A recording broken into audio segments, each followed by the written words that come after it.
Place à l'actu décalée de ce matin sur Matin d'Éden. Après le mardi le plus long, le mercredi de toutes les attentes, le verdict est donc tombé. Pour parler ainsi, ils seront, sauf revirement de dernière minute, au total 6 partis politiques à participer aux prochaines législatives prévues pour se tenir en janvier 2023 au Bénin. On en parle donc au détour de l'actu décalée de ce jour. On s'intéresse surtout aux prochains défis auxquels doivent faire face les différentes formations politiques en lice. Et en la matière figure en bonne place celui du taux de participation. Comment parvenir à un fort taux de participation, contrairement aux élections précédentes qui ont enregistré de faibles taux de participation?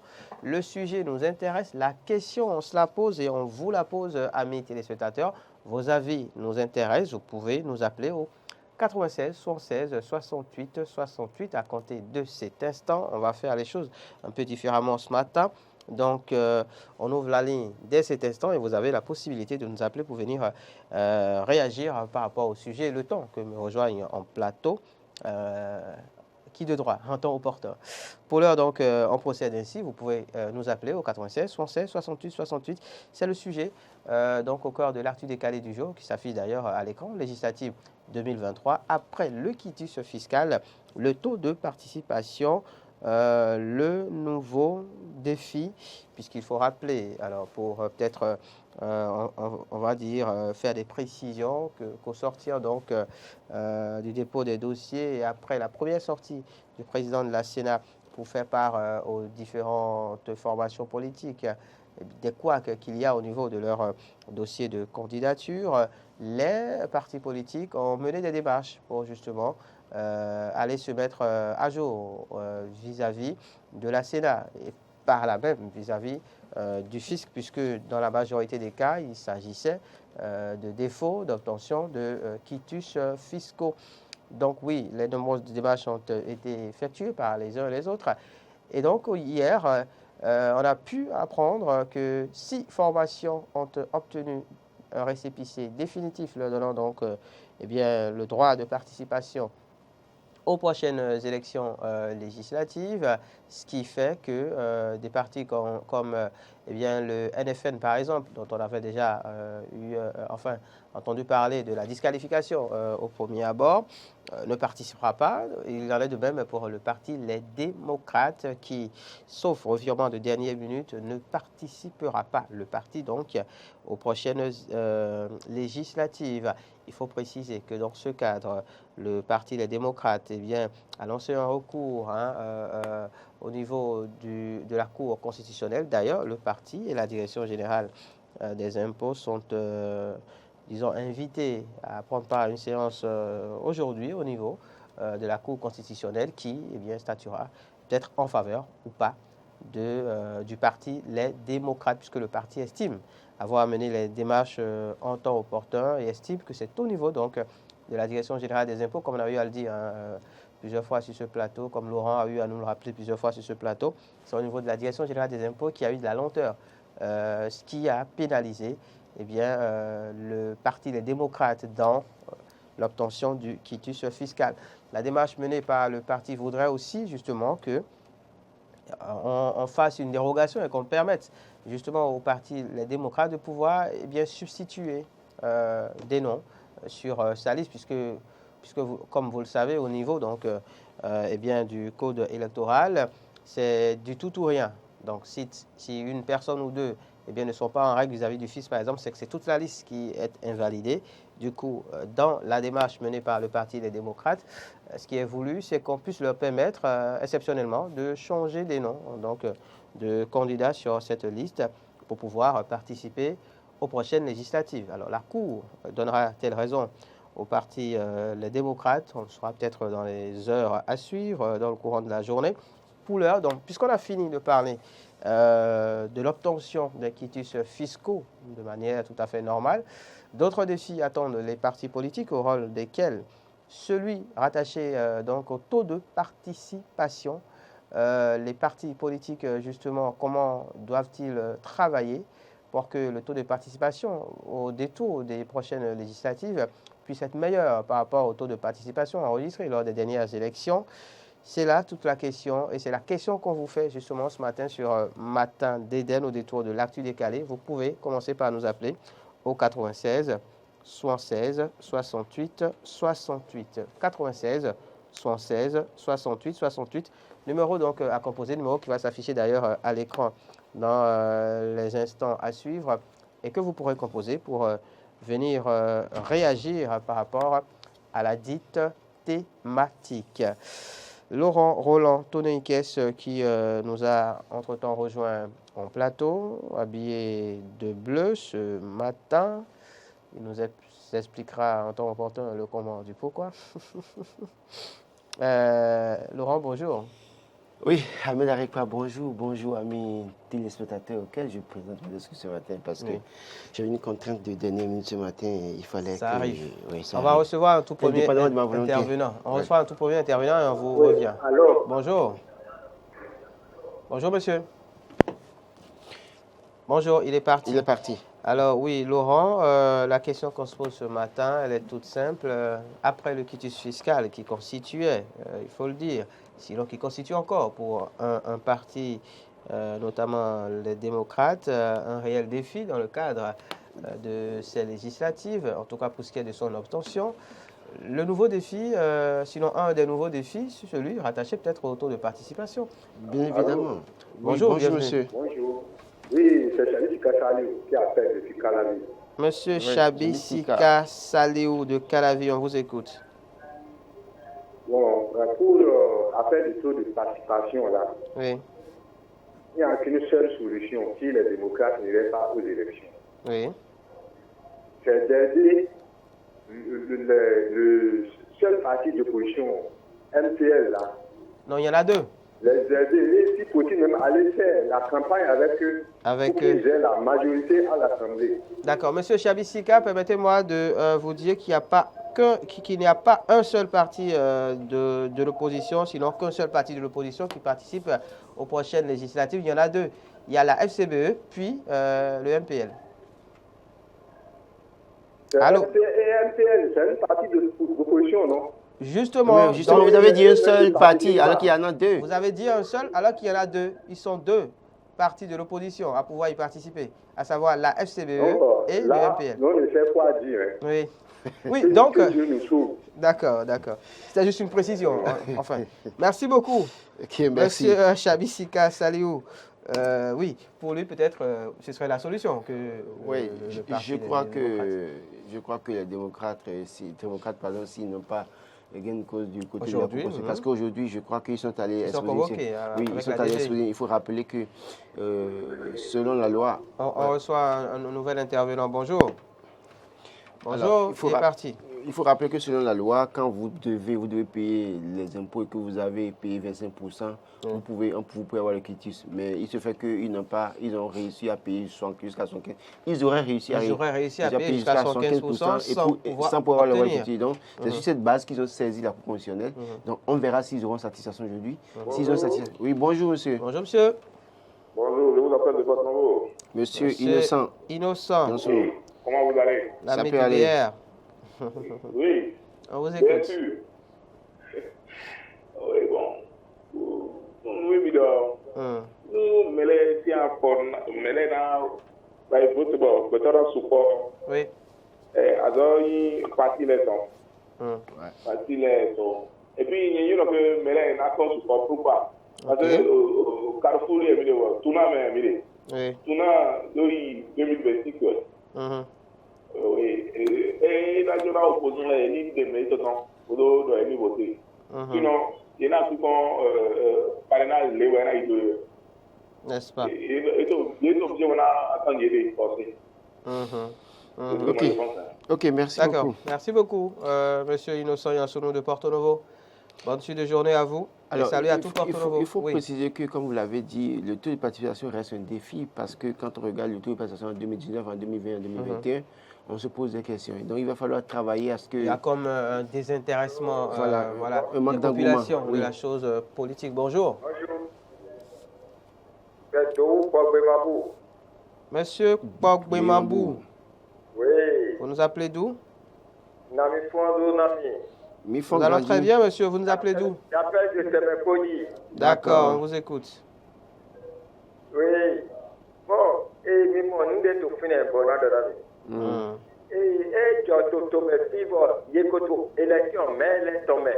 Voyez d'autres députés les assemblée le même jour pour relative donc il vraiment to bénir que mina voté na mais jo milo donc des députés les envoyé assemblée tindo pour le débat bonai go et mais relative là bas tout donc, d'accord. Ce que vous souhaitez, merci beaucoup. On va traduire très oui, en fait, il souhaite que les députés retournent à l'Assemblée nationale, comme ça a été fait pour la loi interprétative voter, voilà. Au niveau des mairies, pour que les maires, en tout cas que le pouvoir soient positionnés. Donc, voilà. Et donc, je parlais de taux de participation. Quand on se réfère au taux de participation de 2019, 2020 et 2021, il y a matière à se poser des questions. Et donc, c'est vrai qu'aujourd'hui, il faut travailler à ce que les Béninois aient envie d'aller voter. Oui, allô? Bonjour. Bonjour, c'est depuis le Côte-d'Ivoire. Oui, monsieur Michel. Anissé Michel. Oui, salut. Nous vous saluons aussi. Pardon? D'accord. C'est que vous êtes en train de faire un grand travail là-bas. Merci. Je vous remercie beaucoup. Merci. Mais moi, si c'était moi là, moi je ne vais pas toucher la cour pérée, mais la cour là. Pour concerner, non, si c'était moi, je ne vais pas appeler la cour concernée. Et il faut faire quoi alors? Parce que de toute façon, ça ne va pas suivre. C'est le gouvernement. Pardon? Ça ne peut jamais aussi. Parce que le gouvernement va parler, la cour va parler aussi. La cour, il va dire oui. C'est tout. Monsieur Anissé Michel. Monsieur Anissé Michel. Monsieur Anissé Michel. Oui. En fait, le sujet ne concerne même pas les chances de réussite du recours du Parti des démocrates au niveau de la Cour constitutionnelle. On s'intéresse. Oui, on s'intéresse ce matin donc au taux de participation lors des prochaines législatives. En tant que défi pour les partis politiques, justement, comment obtenir un bon taux de participation? C'est ça la question ce matin. Il est parti. Merci pour l'appel, en tout cas, M. Anissé Michel, qui nous appelait donc, de Lokosa. Je le précise, voilà, le sujet tel qu'il est libellé à l'antenne, c'est de cela qu'il s'agit. Il ne s'agit pas de parler des chances de réussite ou non du recours donc des démocrates au niveau de la Cour constitutionnelle, puisqu'on n'est même pas habilité à se prononcer là-dessus. On attend juste la décision. Ça va se faire. On avisera. Voilà. Bonjour, bienvenue. Bonjour. Monsieur Machid, Monsieur Machid. Oui, Semekpoji. Machioudi, d'accord, de Semekpoji, oui. Nous s'attendions à ça parce que c'est la partie qui le mouvement a plus peur. À cause de ça, nous s'attendions à ça. Vous attendiez à quoi? Oui, ils ne vont pas les laisser aller aux élections, non, parce que c'est le vrai opposition, ça a une position qu'ils ont plus peur, ça. Bon, on va pas continuer à dire que c'est la vraie opposition. Il y a le MPL, par exemple. Il y a le MPL de Espérance TV, il y a la Force Coï pour le Bénin émergent. Oui. On a un souci avec la ligne du monsieur, apparemment, monsieur Machioudi, qui voudra peut-être nous rappeler, puisqu'on a encore un peu de temps devant nous. Il nous appelait de Semekpoji. Salut à tous, Semekpoji. Donc, oui. On a depuis 2019 des taux de participation qui ne dépassent pas 50% pour autant. Qu'il vous souvienne qu'en 2019, on avait eu 27%. Un taux même à polémique. Un taux record. Un taux à polémique en 2019 où la société civile parlait de 15 ou de 17%. Mais la Sénat a dit 27%. Donc, bonjour. Oui, bonjour. Oui, bonjour, monsieur. Oui, bonjour, monsieur. Merci de vous présenter. Je réponds au nom de Mohamed. Mohamed, et alors, comme vous le savez. Ah oui, et monsieur, et alors? Et alors, on vous entend. On vous reçoit. Merci. Je vous dis que par rapport au taux de participation, qui venait de dépasser les taux, les candidats, il faut que tous les candidats se sentent dans leur base. Ok. Parler beaucoup avec leur population. Puisqu'il y a une intoxication qui est assumée depuis l'arrivée du actuel président. Les gens font une confusion entre la politique et les jeux, le football, là. Manchester et Liverpool, là. C'est ça le problème. C'est-à-dire on pense que la politique, c'est comme les hommes aiment Manchester, aiment Liverpool, ils s'écrivent des discussions utiles. Je pense que c'est ça la politique. En politique, c'est les analyses approfondies. C'est-à-dire qu'il y a plus de passion qu'autre chose en réalité. Il faut savoir analyser tant de temps jadis. À partir de maintenant, où est-ce que nous allons? Mais quand tu n'as pas cette notion d'analyse, c'est que tu n'es pas un bon politicien. Tout ce qui se passe aujourd'hui est mal vu. Mais dans l'avenir, nous on sait que ça va être bien. D'accord. Monsieur... Alors, il y a une intoxication qui s'est installée à la base, qui fait que les populations ne savent pas qu'il faut vraiment aller participer. Ok. C'est interdit. Après cette élection, il faudra que le gouvernement essaie de voir comment ingérer l'idéologie et le patriotisme dans les écoles de base pour que la population commence à s'inspirer de ce que c'est que son rôle dans l'État. D'accord. Parce qu'on vote pour les députés, on ne sait pas qu'on vote pour nous. Monsieur Mohamed, rappelez-nous d'où vous nous appelez. Allô? De Tanguieta, voilà. Merci beaucoup, monsieur Mohamed. Et alors, bonne suite de journée à vous. Merci pour l'appel. Je précise que vous avez donc aussi la possibilité d'interagir avec nous via Facebook, notamment via le direct, donc sur Facebook, sur le Meta. On lit également les messages envoyés via ce canal. Et justement, Adeyemi Loukman Adeshina qui dit: est-ce qu'ils ont besoin d'un taux avant de faire leur nomination? C'est parti pour 3 ans de monotonie au Parlement. Bon, on ne va pas dire ça. Parce que... il faut, ce n'est pas une fatalité. Ce n'est pas une fatalité. Il faut travailler justement à corriger la donne. Si tant est qu'on estime que c'est un piège. Bonjour. Bonjour. Merci de vous présenter. Monsieur Karim de Saveur.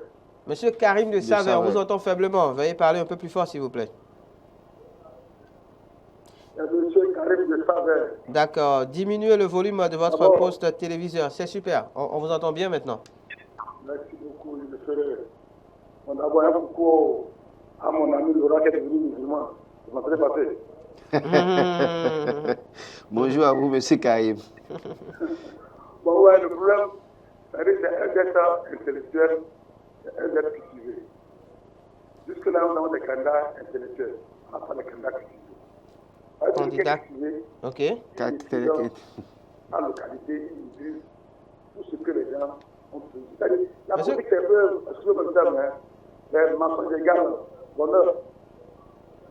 Parce que le politicien doit d'abord soulager ces gens. En fait, les promesses, voilà, c'est pas aujourd'hui. Les gens ne viennent pas des promesses, ils ne disent rien de concret. Mais non. Ça fait que les gens même sont désintéressés. Personne ne veut même, quand on parle des élections, ça fait comme, c'est leur problème. C'est bien dit. Mais quand vous approchez des gens et vous leur dites, c'est ça le but, c'est ça qu'on veut faire.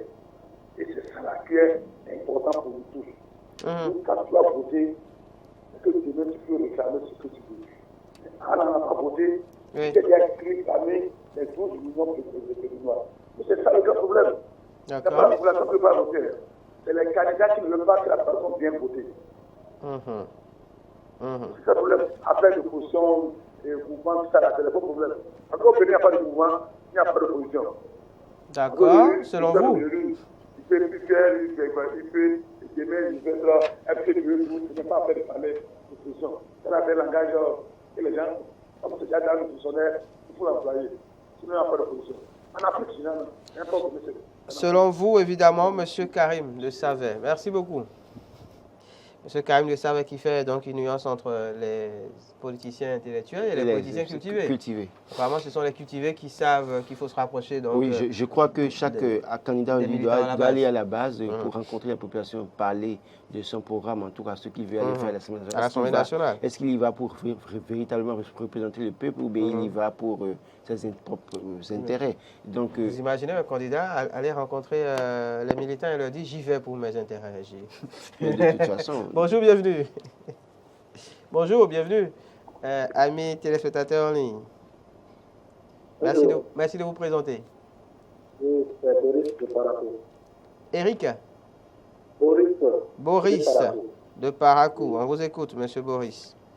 D'accord. Par rapport au taux de participation, je pense qu'il n'y a pas trop de débat, parce que si tous les partis politiques ne participent pas aux élections, comment est-ce qu'il y aura un taux de participation élevé? Ok, mais il y en a 6 qui y participent. Il y en a 6 qui sont censés y participer en janvier. Il y en a 6. Vous parliez de la participation des partis politiques. Il y en a 6 qui sont censés y participer en janvier prochain. Maintenant, si tous ces partis politiques participent, est-ce que peut-être si la population n'a pas trouvé pour lui dedans et pour aller dans vous c'est un peu difficile parce que si on n'a pas notre représentant dedans, est-ce que ça peut motiver les gens pour aller donc c'est un peu ça. D'accord. Donc si le taux va être vraiment élevé ou bien représentatif, alors il faut qu'on laisse la main à tous les partis politiques. C'est très sérieux. D'accord. Donc c'est un peu ce que j'ai à dire. Merci M. Boris de Paracou. Son avis rejoint en fait celui de M. Togbe André qui a réagi aussi via le direct sur Facebook, qui dit à mon humble avis, il faudrait trouver une solution définitive pour que chaque parti puisse aller aux élections législatives. Mais n'est-ce pas là justement un piège quand M. Boris dit que oui, peut-être que le parti qu'il aurait souhaité participer à ces législatives n'y participera pas? N'est-ce pas un piège que de se dire, ok, puisque ce parti n'y participe pas, eh bien je n'irai pas voter par exemple? Je crois que les Béninois doivent pouvoir désormais se mettre au-dessus de la mêlée. C'est vrai que vouloir que les démocrates aillent aux élections, c'est un souhait. D'accord, ça ne saurait être un impératif s'ils ne remplissent pas les conditions. Si le dit parti ne remplit pas les conditions. Malheureusement, on va souhaiter peut-être qu'aujourd'hui, la fumée blanche sorte de la Cour constitutionnelle et que les démocrates puissent aller aux élections. Mais au-delà de ça, quand les démocrates ne vont pas aux élections, et si vous estimez qu'il y a plusieurs mots qui vous minent, de 2 mots, dit-on, il faut choisir le moindre. Et donc, cela suppose que si vous n'avez pas envie d'aller voter pour l'Union progressiste ou le Bloc républicain, vous avez peut-être l'UDB, vous avez peut-être le MOLBN, vous avez bien évidemment aussi le MPL ou le FCB, bien évidemment. Et donc, dans tout ça, vous devez pouvoir avoir un choix qui se rapproche de votre choix, de votre idéal dans une certaine mesure. Et donc, moi, je crois que les Béninois feraient mieux de choisir, de sortir pour aller voter, au-delà des reproches qu'ils pourraient faire au système en place, au processus électoral qui est en cours, au-delà des idées qui peuvent se faire de ce processus, il y a la possibilité d'aller opérer un choix dans les urnes le 8 janvier pour pouvoir peut-être se faire entendre plus ou moins dans une certaine mesure. Donc, faire la politique de la chaise vide, c'est-à-dire ne pas aller voter, c'est en réalité subir. Ne pas choisir, c'est subir. Choisir. Ne pas choisir, c'est choisir aussi. Oui, voilà. Ne pas choisir, c'est choisir, mais c'est subir dans une certaine mesure. Et donc, quand vous prenez peut-être la responsabilité d'aller porter votre choix sur un électeur, sur un candidat, pour une liste, c'est qu'à un moment donné, quand cette liste en arrive à vous décevoir peut-être dans une certaine mesure, tout au moins vous aurez contribué à mettre à l'épreuve cette liste dans une certaine mesure. Donc, ne pas faire confiance aux listes et venir dire après qu'ils sont les mêmes, c'est une erreur que les Béninois ont toujours fait. Depuis 2019, il va falloir arrêter avec ça. Je crois qu'en l'État, nous avons la FCBE, bien évidemment, qui va aux élections. Nous avons le Mouvement populaire de libération qui va aux élections. Expérience TB qui dit qu'il est opposant. Et puis d'ailleurs, même, on a vu ça sortir au plan national, dénoncer et critiquer le gouvernement en place. Et donc, les gens peuvent lui faire confiance dans cette s'ils le veulent. Il y a l'Union progressiste qui est là, qui travaille avec Patrice Talon. Si vous vous sentez à l'aise avec l'Union progressiste, allez-y. Si vous vous sentez à l'aise avec l'UDBN, allez-y. Si vous vous sentez avec MOLBN, allez-y. Mais de toute façon, si vous estimez que tous constituent des mots. Dans une certaine mesure, de 2 mots, il y a toujours le mot. Bonjour, bienvenue. Allô? Bonjour, bienvenue, monsieur. Allô? Oui, bonjour, monsieur. Comment vous portez? Ça peut aller, monsieur. Très bien, et vous? On m'appelle Abou Ganiou. Monsieur Abou, vous nous appelez d'où? Depuis Ouida. De Ouida, on vous écoute. Pour intervenir dans ce que vous êtes en train de dire. D'accord, monsieur. Dites à Eric Oundété d'arrêter de faire dormir le peuple. Ils savent ce qu'ils sont en train de faire. Le sujet, s'il vous plaît, Ils ne sont pas prêts pour faire le travail. Monsieur Abou, s'il vous plaît, le sujet ne concerne aucunement Eric Oundété, encore moins les démocrates. On parle le sujet du taux de participation. le taux de participation. Oui, mais le sujet concerne le taux de participation. Il ne s'agit même pas des démocrates. En réalité, le sujet est affiché. Voilà, parlez-en, s'il vous plaît. La Sénat a tout écrit. La Sénat a tout écrit. Ok. Il est parti, monsieur Abou. Je crois qu'on ne va pas attaquer Eric Oundété parce qu'on n'a pas les démocrates. Voilà, on ne sait pas ce qui se passe. Et d'ailleurs, on l'a rappelé dès l'entame ici qu'ils auraient réglé 115% des montants pour le quitus. Ils auraient réussi à payer, mais qui n'ont pas eu le quitus. Donc, oui. Monsieur Chabi Sika Saliou de Calavi. C'est toujours concernant le taux de participation là. Oui. Si MTL là, si c'est un parti d'opposition, oui, c'est un parti là au moins on ne les connaissait pas. Les autres partis, il y a un adage de chez moi qui dit c'est quand on ne connaît pas l'arbre du climat, on suppose qu'on crée le climat à base de rallonge. MTL seul qui est parti Ce qui veut dire les démocrates sont en mesure au moins d'aller les supporter, s'ils peuvent même battre campagne avec eux. C'est le seul parti d'opposition crédible au vu de la population qu'on peut dire, parce qu'on ne les connaissait pas. Vous ne les connaissez pas, mais vous estimez, monsieur Chabi. Ils sont rien d'autre que nos petits frères, nos enfants, et l'avenir est dans leur main. Monsieur Chabi. Oui, on préfère les aider et les autres à remonter par rapport aux autres partis bénis, oui, là, c'est ce que je veux dire par là. Merci. Oui, c'est-à-dire qu'il y a un peu de controverse dans ce que vous dites. Mais bon, merci pour l'appel. Je crois que le mouvement populaire de libération de Espérance TV, en fait, ils sont de l'opposition. Et contrairement aux démocrates où la liste est remplie d'anciens politiciens que nous connaissons depuis des années, c'est qu'au niveau du MPL, c'est rien que des jeunes. En tout cas, on n'a pas encore vu la liste, mais on a vu que des jeunes en mouvement dans une certaine mesure. Donc, je pense que dans une certaine mesure, les gens feraient mieux de payer les choix. Que vous êtes de la mouvance, que vous êtes de la mouvance, vous avez 4 choix. La mouvance, vous avez 4 choix. Vous avez l'UPR, l'UBR, l'UDBN et le MOL-Bénin. Mais de l'autre côté de l'opposition, vous avez deux oppositions, FCBE et MPL. Si vous estimez que FCBE ne répond pas à vos idéaux, il y a le MPL. Donc je crois que ça ne devrait pas juste... Oui, allez-y. Bonjour. Bonjour. Oui, bonjour, monsieur. Monsieur Karim qui revient. Ouais. Ce que j'ai dit aux gens, c'est pas de la culture. Il faut que les gens enlèvent la tête position mouvante là. On doit trouver une solution pour qu'on arrive facilement. La dignité de bébé. Mais pas la dignité de l'opposition, mais la dignité de la mouvance. Oui, on vous entend. Il faut aller dans le débat, après des positions, après des choses. Qui a des positions, qui a des positions? Tout ça, on peut devenir mouvance là. C'est le programme avant 2016. Bien sûr. Il faut que les gens en aient santé. Il faut que les camarades présentent un bon programme à la population. C'est un problème. Il faut s'appuyer sur les programmes, justement, des partis politiques et non sur peut-être les bords. Oui. D'accord. Tout le monde est l'homme et l'homme. Et il va jamais changer. C'est aussi une manière de voir la chose. Chacun pour après son intérêt. Il faut que les gens aient la tête opposition. Qui t'assoient. Non, il n'y a pas de moitié, il n'y a pas de moitié. Tout le monde est bénévoire, il veut aller aux élections, il ne peut pas sortir, aller dire aux gens, pourquoi il veut aller aux élections. Point très. D'accord. Oui, merci beaucoup. Merci, monsieur Karim de Saverne. Je crois que oui, on ne doit pas tenir compte des sensibilités politiques, mais il y a aussi cette manière de voir les choses. Le citoyen qui doit remplir son devoir, en tout cas, accomplir son devoir civique, doit pouvoir sortir le jour des élections pour aller voter. Absolument. Donc, mettant quitte à lui de choisir. Quitte à lui de choisir, s'il veut le faire au regard de l'appartenance à la mouvance ou à voilà. Je crois que ce travail revient aux partis politiques, aux candidats, mais bien évidemment à la presse et bien évidemment aussi parce que la presse doit pouvoir travailler à cela pour amener les gens gens à sortir. Parce que quand on regarde un peu, si les gens restent là à dire que les démocrates ne vont pas aux élections et qu'ils ne reconnaissent pas MPL dans une certaine mesure, on aura pratiquement un taux de participation pas pour autant élevé. Oui. Parce que... Allô? Oui, bonjour, madame. Oui, bonjour, monsieur. Merci de vous présenter. Madame Tossa? C'est madame Jossa. Jossa, plutôt. D'accord. J-O-2-S-A et non Tossa.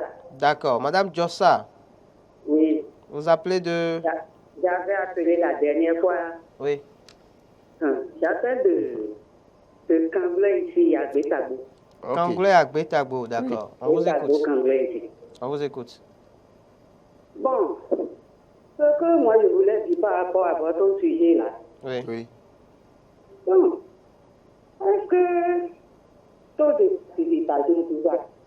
En tout cas, pour cette fois-ci, le problème du taux de participation, moi je vois que ce n'est pas uniquement lié au en tout cas aux partis d'opposition qui participent ou pas. Le taux de participation, la perte de taux ne sera pas uniquement liée à ça.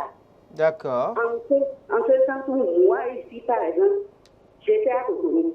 Okay. J'ai fait une demande de transfert pour pouvoir voter ici, là où je suis là. Ok. Je n'ai pas eu bien de cause. D'accord. Est-ce que vous comprenez? Oui. Donc, mon centre de vote, comme on voit les gens, c'est toujours l'ancien centre de vote de Cotonou. Là. Toujours à Cotonou. Vous voyez? Donc, il y a ce facteur aussi qui peut agir. Ce facteur aussi qui peut jouer. Bon.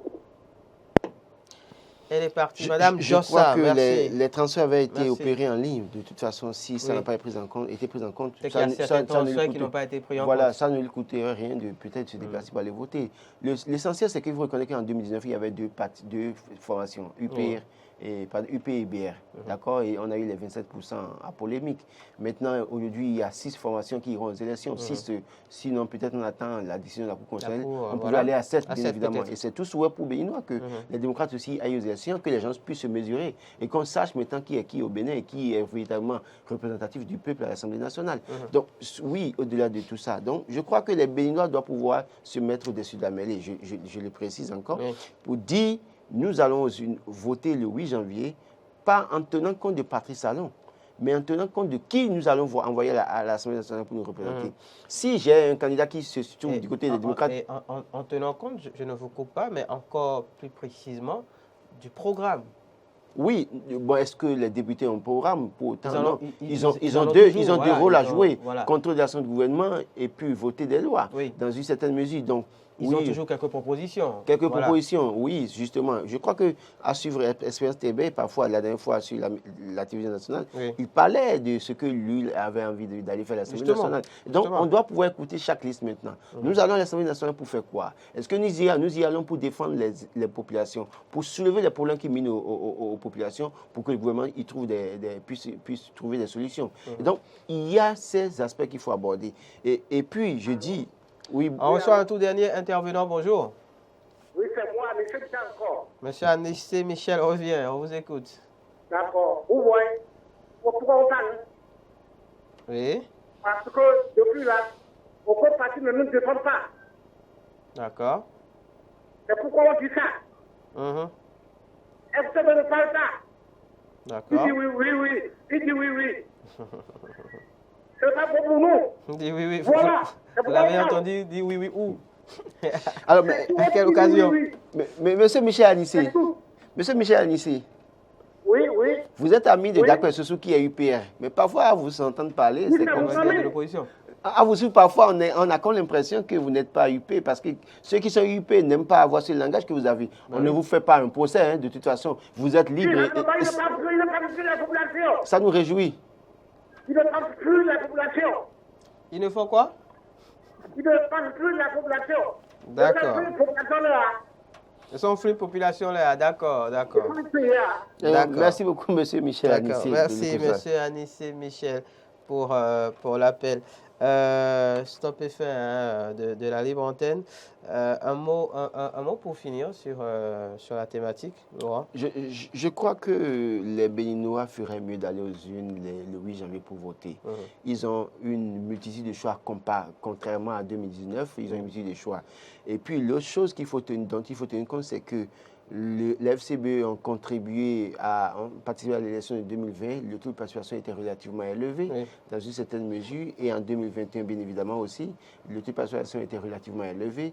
Mais il faut ne perdez pas de vue que beaucoup ont quitté les FCBE pour aller vers les autres formations démocrates UPBR. Donc, si on s'en tient à ce que les gens ne tiennent pas compte de MPL, MOAL Bénin, EIDBN et autres, dans une certaine mesure, c'est que le taux de participation peut ne pas être élevé. Et c'est pourquoi il faut appeler les Béninois à considérer que, au-delà de tout, même si vous aviez des candidats sur la liste des démocrates et qu'ils ne sont pas... Et si entre-temps, la liste était invalidée. Si entre-temps la liste n'était pas validée et que vous regardez devant vous de deux mots, il faut toujours choisir le moindre. Et donc, au sein de toutes ces formations politiques, en tout cas, tenant compte de toutes ces formations politiques qui vont aux élections, il y a toujours un choix qui pourrait vous être utile, que vous soyez de la mouvance ou de l'opposition. Au-delà de tout, mettez-vous dessus de la mêlée, allez faire un choix, n'allez pas voter nul, n'allez pas, ne refusez pas d'aller aux urnes, allez faire un choix pour contribuer à corriger quelque chose ou à pérenniser quelque chose selon votre position. Et surtout, j'aimerais faire écho au propos d'un téléspectateur qui rappelait que on est à un tournant, parlant de ces législatives, c'est-à-dire que c'est ce qui nous prépare à la présidentielle de 2026. Et la question, justement, va se poser quand l'opposition, par exemple, n'aura pas assez de représentants au niveau de l'Assemblée nationale pour obtenir les parrainages. Justement, donc les autres travaillent. Il y a deux formations politiques, qu'on ne le veuille pas aujourd'hui, il faut aller vers eux, même si dans ce sens. Entre les deux formations politiques, si les gens ne sont pas trop convaincus pour l'autre, il y a l'autre pour lequel il faut choisir pour espérer avoir du parrainage pour les candidats de l'opposition que le peuple souhaite en 2026. Merci à vous, Laurent Roland Tonekes. Merci à vous, Monsieur Fidèle, Monsieur Chavissika Saliou de Calavi, Monsieur Innocent Yansounou de Porto Novo, Pogbe Mambou, j'espère avoir bien prononcé, de Semekpoudi, Monsieur Anissé Michel de Lokosa qui nous a appelé 2 fois, Monsieur Chavissika aussi avait appelé 2 fois, Monsieur Machoudi de Semekpoudi, Mohamed et alors de Tanguieta, Karim de Savet 2 fois aussi, Boris de Parakou, Abou de Huida, Madame Djossa de Betago, Congolais. On se retrouve en début de semaine prochaine pour un nouveau numéro de Matin d'Éden avec moi, puisque demain, vous le savez, Maury Agua sera à la présentation. Bonne suite de journée à chacun et à tous.